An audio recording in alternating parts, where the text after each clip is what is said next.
26.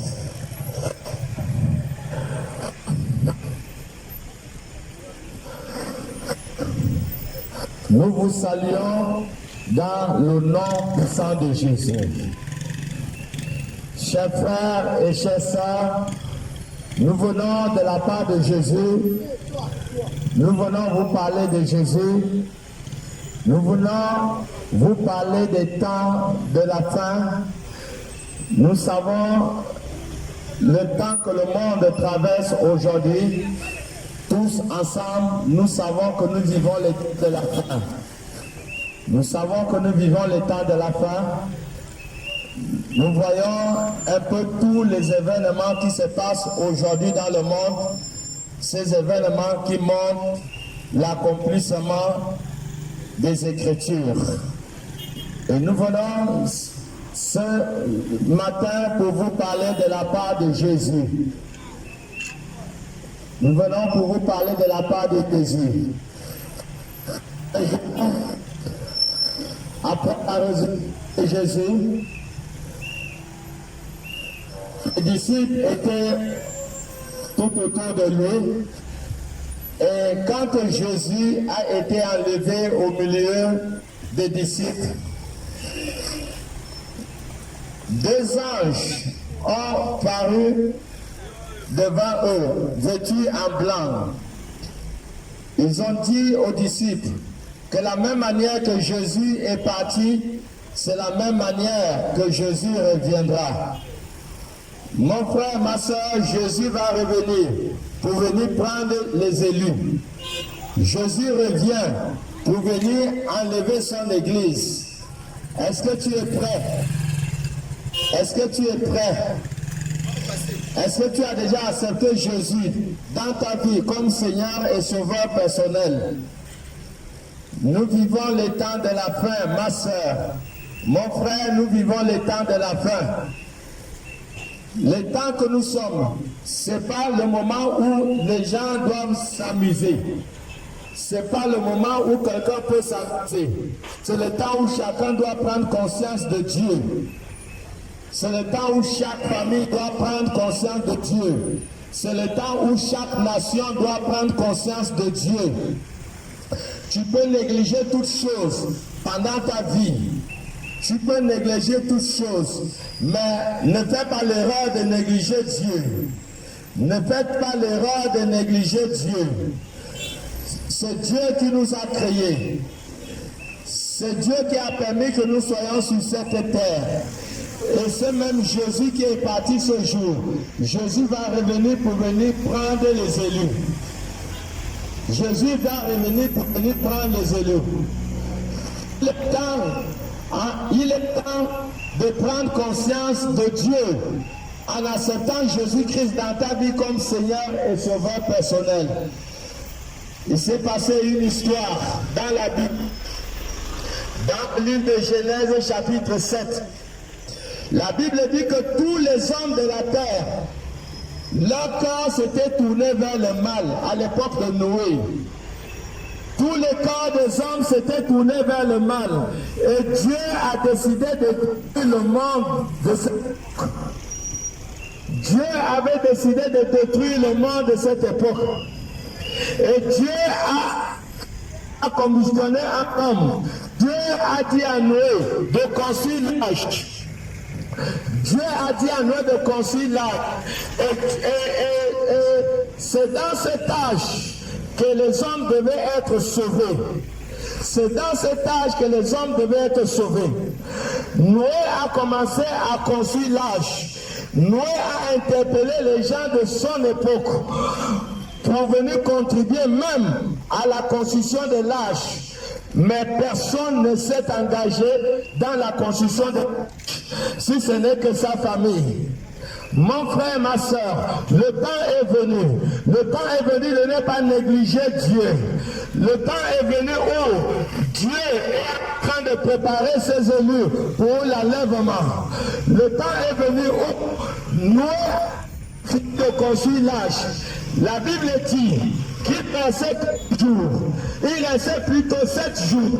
7 jours pour que le déluge commence.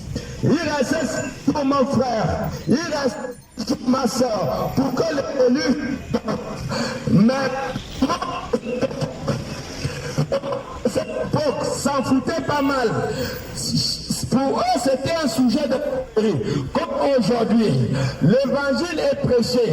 Dieu ne cesse de parler aux hommes. La volonté de Jésus n'est pas que quelqu'un se... La volonté de Jésus est que chaque homme parvienne à la connaissance parfaite de la vérité. Que chaque homme puisse prendre conscience de Dieu en acceptant Jésus comme Seigneur et Sauveur personnel. Voilà la volonté de Dieu. Chère sœur, chère frère, Dieu ne veut pas que tu perdes, que tu te perdes. Dieu ne veut pas la perte de ton âme. Dieu veut que tu sois sauvé. Dieu veut que tu sois sauvé. À l'époque de Noé, pendant que Noé finit la construction de l'arche, je suis sûr que cet homme est parti de partout pour interpeller les hommes, pour simplement venir entrer dans l'arche, pour venir entrer dans l'arche, pour eux, c'est un sujet. C'était un sujet de moquerie. Et la Bible est claire. La Bible dit que ce qui s'est passé à l'époque de Noé va se passer à notre époque. Qu'est-ce qui s'est passé à l'époque de Noé? Quand Noé a fini de...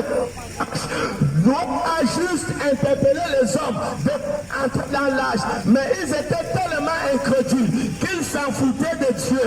Ils ne prenaient pas conscience de Dieu. Mon frère, ma soeur, nous sommes à la dernière heure, avant l'arrivée de Jésus. Nous sommes à la dernière heure. Le monde traverse une période qu'on appelle les prolongations. La grâce de Dieu est encore là pour attendre qu'un homme puisse accepter Jésus, pour attendre qu'une femme puisse accepter Jésus. Mon frère, ma soeur, toi qui écoutes ces paroles, Dieu interpelle, Dieu t'appelle, Dieu t'appelle, Jésus t'appelle, Jésus a besoin de toi, Jésus ne veut pas que tu perdes le salut de ton âme. Jésus a besoin de toi. Jésus a dit que la même chose qui s'est passée à l'époque de Noé, la même chose va se passer à notre époque. Quand tu regardes cette époque, tu verras que les gens s'en foutent de Dieu.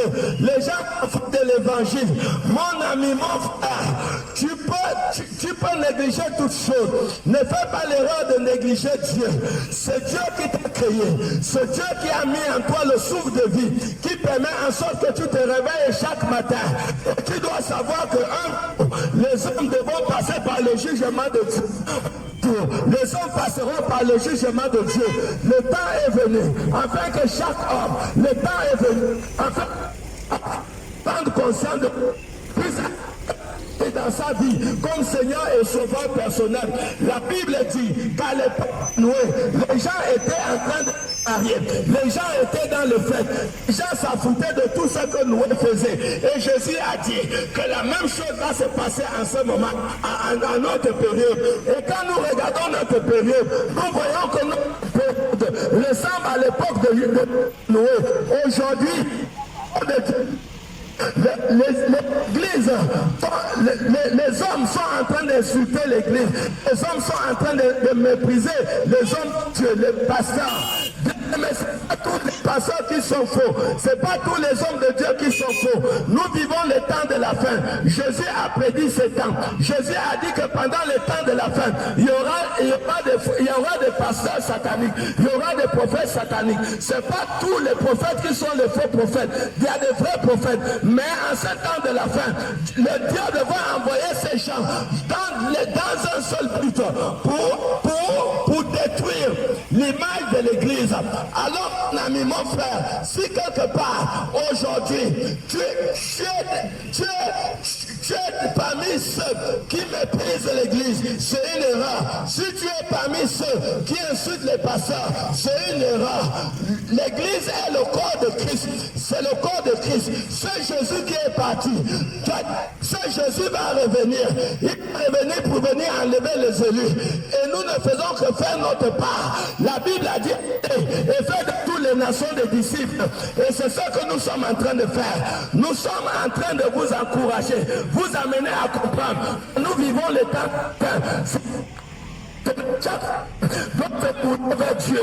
C'est le temps où chaque homme, chaque femme doit se tourner vers Dieu avant l'arrivée de notre Seigneur Jésus. Jésus te parle. La même chose qui s'est passée à l'époque de Noé va se passer à notre époque. Il n'y a pas une personne qui a été envoyée parmi les hommes par lequel nous puissions être sauvés.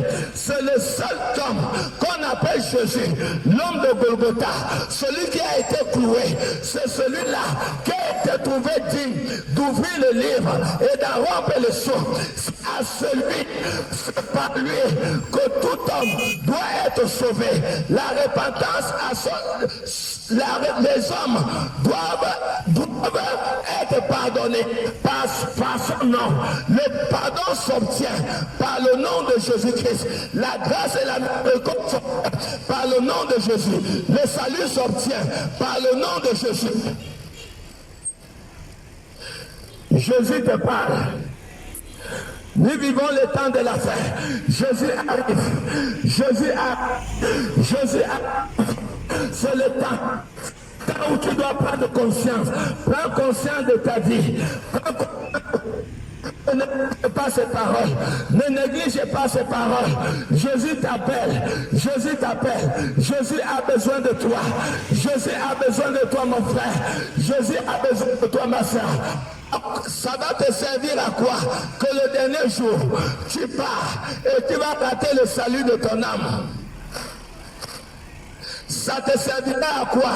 De mourir le dernier jour et de rater le salut de ton âme. Qu'est-ce que l'homme peut emporter sur cette terre? Que nous pouvons emporter sur cette terre? Nous n'avons rien amené dans le monde. Et lorsque nous allons partir, nous n'allons rien apporter. Mon frère et ma soeur, Jésus t'interpelle. Ma soeur, mon frère, Jésus t'appelle. Jésus t'appelle maintenant. Tu ne sais pas ce qui va se passer demain. La Bible dit que lorsque vous entendrez ma voix, il dit n'endurcissez pas votre cœur. Jésus t'appelle. Il y a un temps pour toutes choses. Il y a un temps pour négliger Dieu. Il y a un temps aussi que tu dois prendre conscience de Dieu. Il y a arrive. Pendant l'époque de Noé, il restait 7 jours avant le grand déluge. 7 jours. Les hommes avaient encore l'opportunité d'entrer dans l'âge. Tu as encore l'opportunité d'accepter Jésus aujourd'hui. Demain peut être trop tard pour toi. Demain peut être trop tard pour toi. Jésus t'appelle maintenant. Perdre le salut de ton âme. Pourquoi perdre le salut de ton âme? Ça va te servir à quoi de venir faire un voyage l'éternité dans l'enfer? Ça va te servir à quoi? Toute chose sur la terre n'est que vanité. Toute chose n'est que vanité. Dieu a créé un paradis par lequel les élus vont vivre éternellement. Mon frère, ma soeur, il y aura une punition pour toutes les personnes qui vont dire non à Jésus. Il y aura une punition. Voilà pourquoi pendant que tu as l'opportunité de prendre conscience de Dieu, pendant que tu as l'opportunité d'accepter Jésus, c'est maintenant qu'il faut le faire. C'est maintenant qu'il faut le faire. Dans le livre de Matthieu chapitre 24, à partir du verset 37 à 39, la Bible dit que à cette époque où Dieu était prêt à faire tomber la pluie, à l'époque de Noé, les hommes ne se redoutaient de rien. Les hommes ne se redoutaient de rien. Peut-être pour toi aujourd'hui, tu vois le monde est comme il a toujours été, mais quelque chose est en train de se préparer. Quelque chose se prépare. Jésus va venir dans le nuée avec une grande puissance. Jésus viendra avec les anges dans le ciel pour enlever les élus. Mon frère, ma soeur, est-ce que tu as essayé de réfléchir ce dernier jour? Où ira ton âme? Où ira ton âme? Tu vas passer l'éternité où, ma soeur? Où passeras-tu l'éternité, ma soeur? Est-ce que tu t'es assis dans ta chambre? Essaye de réfléchir qu'un jour, Dieu viendra enlever toute vie en toi. Est-ce que tu as réfléchi où tu passeras ton éternité? Mon frère, ma soeur, à quoi sert la vie de vivre sur le plan terrestre et de rater le paradis? Est-ce que tu peux me dire où est le désir? Où est le désir de vivre sur cette terre étant éloigné de ton Créateur? Où est le désir de vivre sur cette terre étant éloigné de ton Dieu? Ça va te servir à quoi? D'être un homme puissant, d'avoir de l'argent, d'être peut-être quelqu'un qui travaille. Que le dernier jour, lorsque tu vas comparer devant le tribunal de Christ, Jésus va te dire que je ne te connais pas.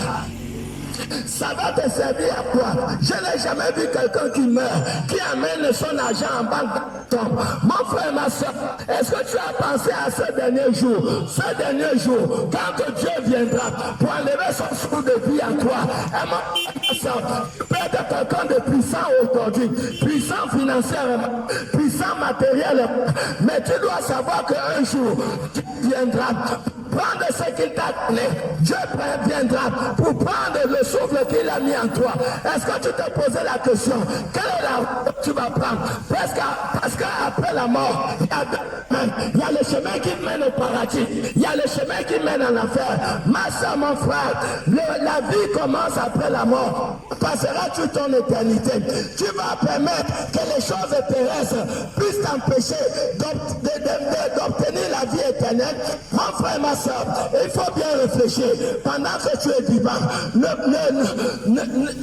commets pas l'erreur d'être cercueil et d'aller prendre conscience lorsque c'est trop tard. Ne fais pas cette erreur. En ce moment, tu vis encore, tu es sur la terre, tu as la capacité de te repentir, tu as la capacité d'accepter Jésus. Pendant que tu vis encore, Jésus que je te parle, tu ne sais pas ce que le diable a préparé devant toi. Tu ne sais pas ton avenir. Pendant que tu as l'opportunité, pendant que tu as cette grâce d'entendre la voix du Seigneur, Jésus a dit, mes brebis, laisse-moi voir. Si tu es véritablement la brebis de Christ, tu dois reconnaître la voix de ton Seigneur. Tu dois reconnaître la voix de ton Seigneur. Jésus est en train de parler au cœur d'un homme. Jésus est en train de parler au cœur d'une femme. Si tu as la sagesse qui a l'intelligence, il faut entendre non la voix d'un homme, mais la voix de ton Seigneur qui est en train de te parler à la bouche d'un homme. Dieu est en train de te parler et Dieu te pose la question aujourd'hui que ma fille, un jour je viendrai prendre le souffle que je t'ai donné. Quelle est la route que tu vas prendre? Quelle est la route que tu vas prendre? Question qui est posée. Et pendant que je parle, je vois des personnes qui passent dans les voitures, les vitres fermées. Mon bien-aimé, le fait de baisser votre vitre et écouter ce qui est en train d'être dit va vous sauver de la voie de la perdition. Quoi vous sauver? Nous ne sommes pas venus ici en vain. La Bible dit que cela a été poussé par le Saint-Esprit. Les hommes ont parlé de la part de Dieu. Cela a été poussé par le Saint-Esprit. Nous ne venons pas dans ce lieu pour parler notre part. Nous venons parler de la part de Jésus. Jésus qui te pose la question que le jour pour enlever son souffle de vie que tu vas prendre. Le chemin de la mort, le chemin du paradis et le chemin de l'enfer. Quelle est la route que tu vas prendre? C'est la question qui est posée. La terre va te donner quoi? Ecclésiaste 7 Ecclésiaste chapitre 7. Le 1 dit, à 3 dit, il dit, vaut mieux le jour de la mort que le jour de la naissance. Il dit, on trouve les sages où on pleure mort. Et c'est là que tout homme qui a une conscience comprend qu'un jour, je vais passer par là.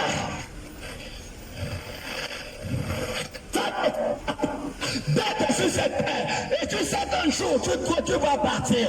Mon frère, ma soeur, un jour tu vas partir.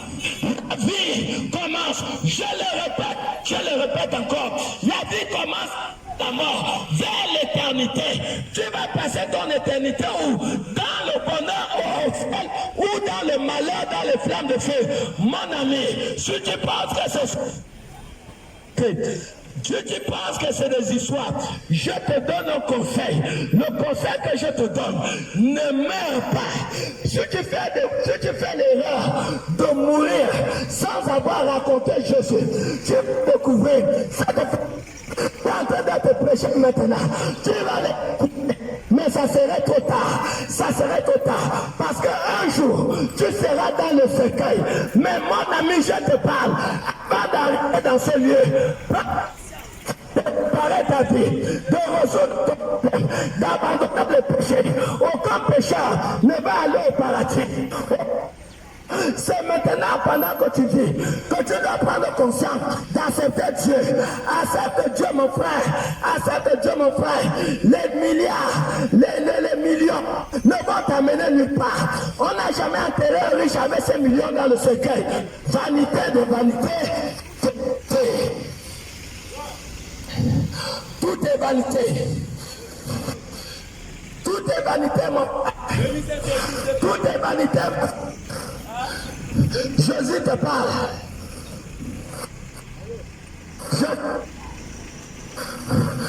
Vivons le temps de la fête. 7 jours. Il reste 7 jours. Ciel. Mais les hommes étaient dans les fêtes, comme aujourd'hui. On parle de Jésus. L'église devient un sujet de moquerie. On a mélangé tous les pasteurs comme les pasteurs faux. Je vous assure que tous les pasteurs ne sont pas faux. Et c'est une erreur. C'est une tactique de Satan pour vous éloigner du corps de Christ, pour vous éloigner de l'église. C'est une tactique de Satan. Et comprends, bien aimé, que Jésus est la colonne de la vérité. Et Jésus lui-même, il est la tête de l'église. Si quelqu'un vient te raconter des histoires pour aller te faire asseoir à la maison, c'est une erreur. Parce que c'est difficile que tu t'en sors de prières sataniques étant à la maison. C'est très difficile. C'est une partie de Satan pour amener même une seule dent, fait pourrir toute la bouche.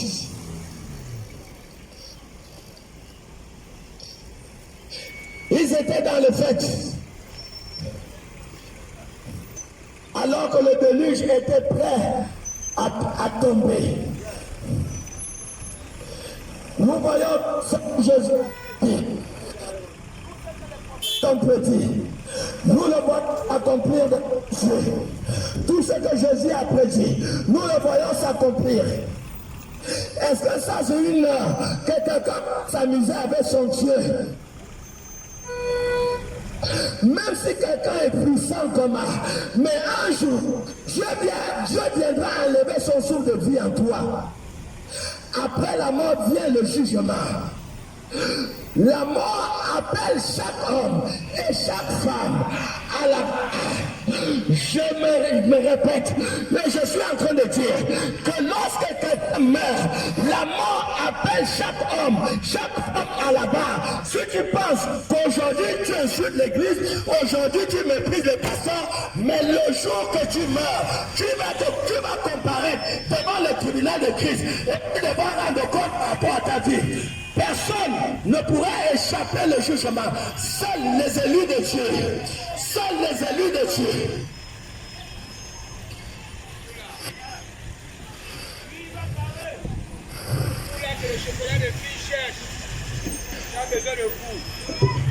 Pourquoi commettre cette erreur de vivre sans Dieu? Pourquoi commettre cette erreur de vivre sans Dieu? Jésus a 15, les versets 4 à 5, Jésus dit, oh sans moi, vous ne pouvez rien. Tu vas t'en sortir où? Tu vas aller où? Sans Dieu. Et où sans Dieu?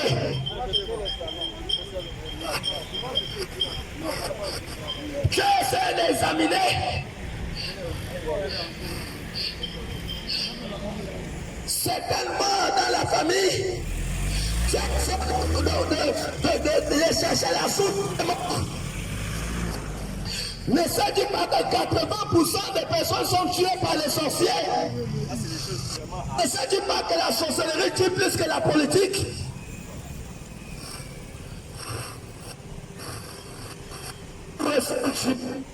Et la pire erreur, c'est la pire erreur. Mon ami ne le commet pas. Même si tu étais quelqu'un qui était éloigné de Dieu, je t'en supplie, cherche un homme de Dieu, ouais. Cherche une femme de Dieu, ouais. Et va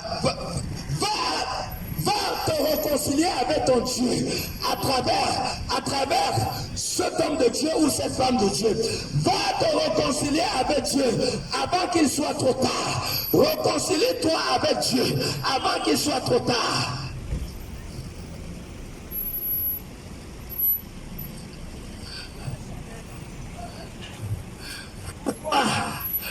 Vivre sans Dieu. Nous avons vu des personnes qui vivent sans Dieu. Nous voyons la plupart de ces personnes, combien de fois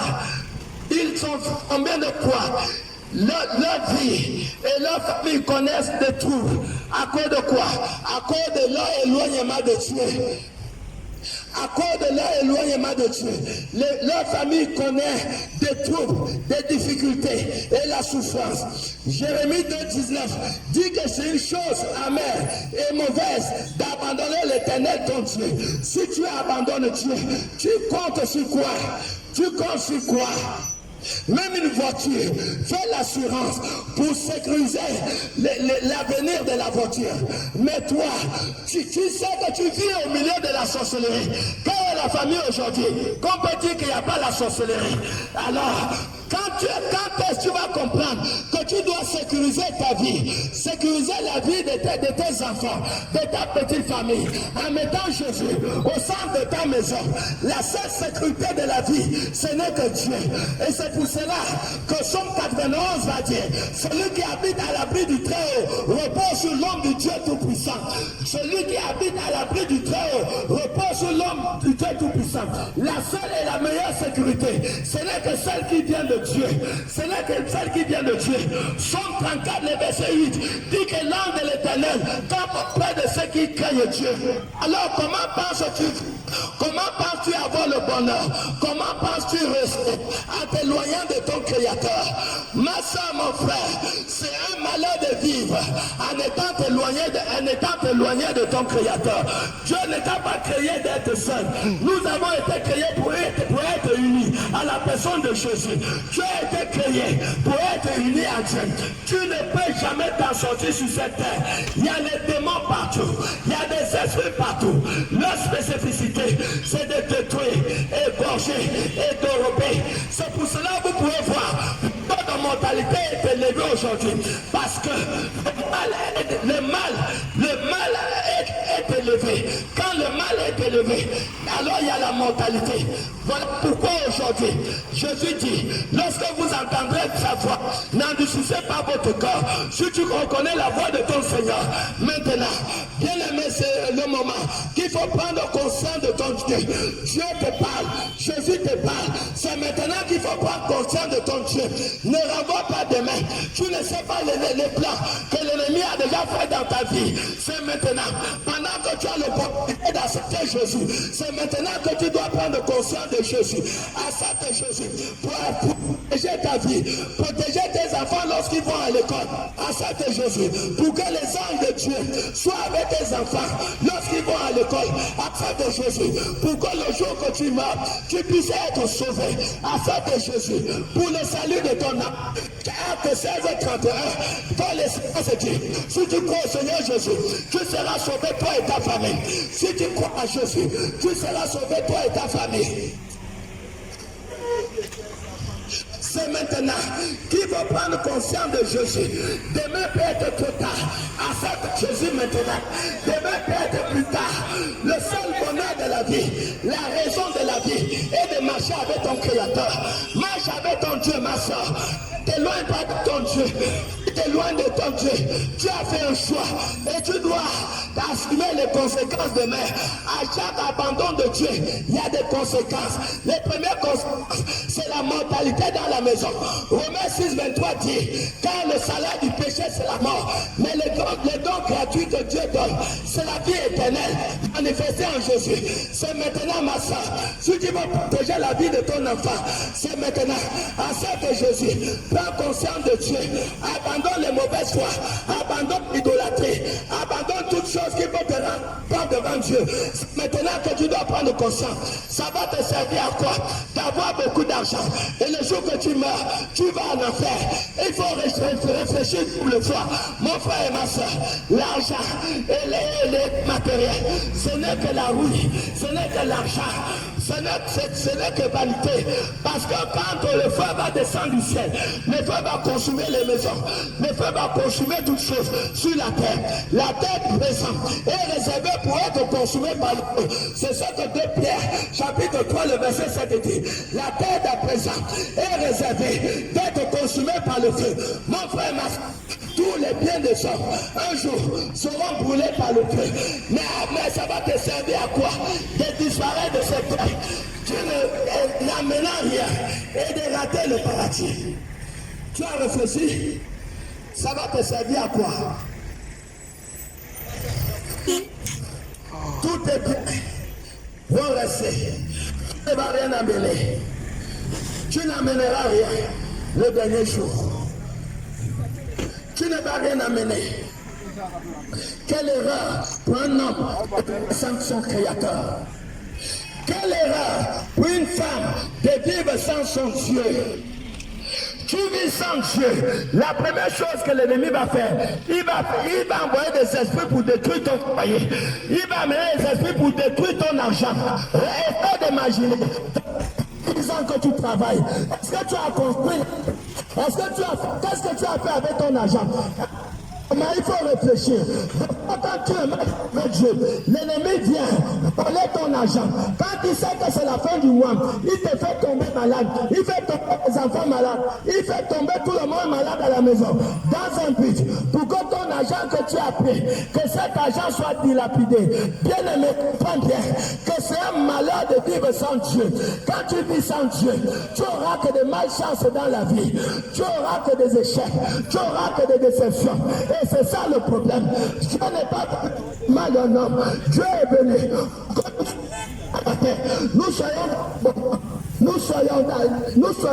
Nous puissions vivre le bonheur. Voilà pourquoi Jésus est venu.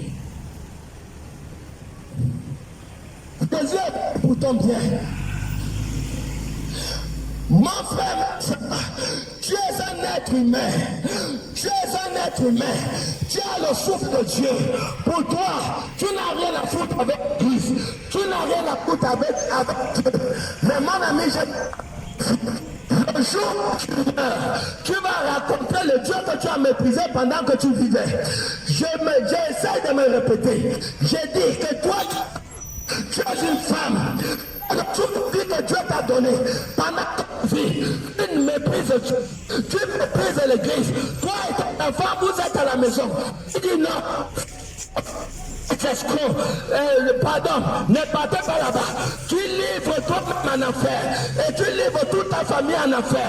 Bien aimé, lorsque tu ne pars pas à l'église, tu vas voir tes enfants à 13 ans vont commencer à coucher avec les hommes. Tu vas voir que certains enfants vont commencer à fumer les chambres.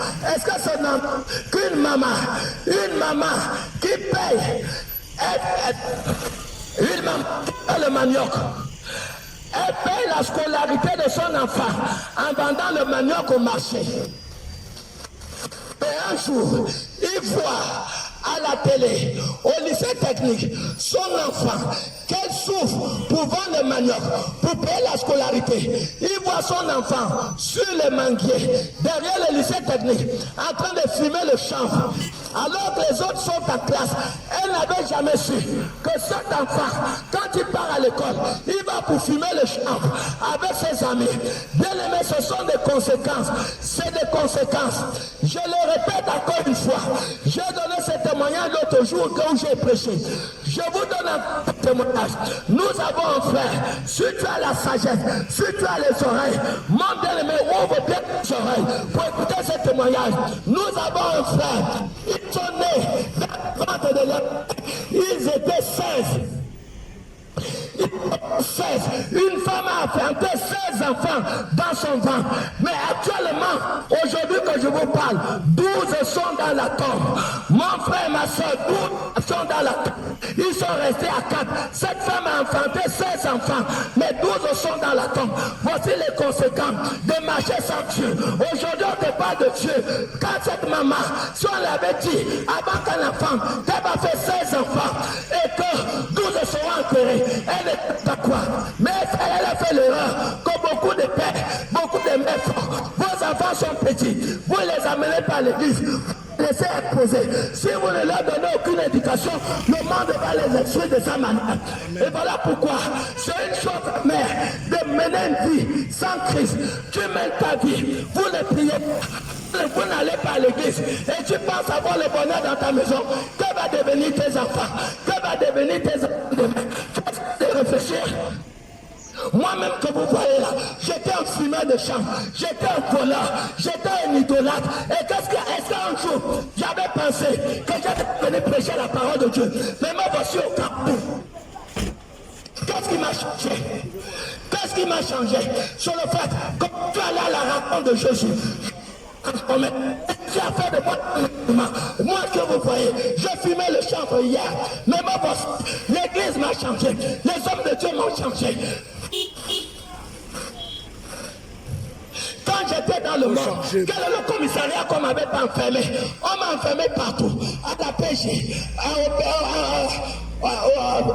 à la gendarmerie en bas, au commissariat central, à Gros Bouquet, au camp Rousse, on m'a enfermé presque dans tous les commissariats de Libreville. J'ai connu la cellule. Mais bien aimé, depuis plus de 25 ans aujourd'hui que j'ai accepté le Seigneur, je n'ai plus jamais connu un commissariat qu'on m'a convoqué. Et c'est ça la différence. C'est ça la différence de marcher avec Jésus. C'est ça la différence. Tu négliges Dieu aujourd'hui. Je vous assure que demain, vous allez pleurer. Vous négligez Dieu aujourd'hui. Je vais pleurer. Négligez éternel. Tu auras posé pendant que tu vivais sur la terre. En enfer, il n'y a pas la nourriture. En enfer, il n'y a pas... Les gens seront dans un lac de feu pendant des milliards et des milliards d'années. L'enfer est une souffrance éternelle. Tu peux souffrir sur la terre. Et tu peux encore les souffrir. Après ta mort, il faut réfléchir double fois. Réfléchir double fois. Réfléchissez double fois. Tu ne peux pas accepter de souffrir sur la terre. Pendant que tu meurs, tu vas encore aller souffrir dans les flammes de l'enfer. Il n'y a pas la mort en enfer. Il n'y a pas la nourriture. Il n'y a pas l'eau. Souvenez-vous de Luc chapitre 16 à partir des versets 19 à 31. Il y avait un homme, appelé l'homme riche. Cet homme avait le pouvoir. Il avait l'argent. Il avait besoin pas d'un gobelet d'eau, il avait besoin d'une goutte d'eau. En enfer, mon frère, master, il n'y a pas l'eau, il n'y a pas la mort. Et c'est ça. Et comme les laves du volcan, pas de mort. Il faut réfléchir double fois pendant que tu vis. Négliger Dieu est une erreur éternelle. Négliger Dieu est une erreur éternelle. Refuser Jésus est une erreur éternelle. Et j'en ai terminé. J'appelle mon frère ici. Tu peux avancer.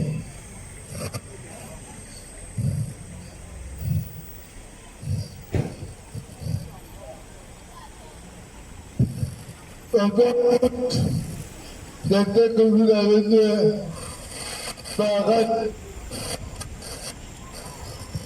J'ai un détail pour vous.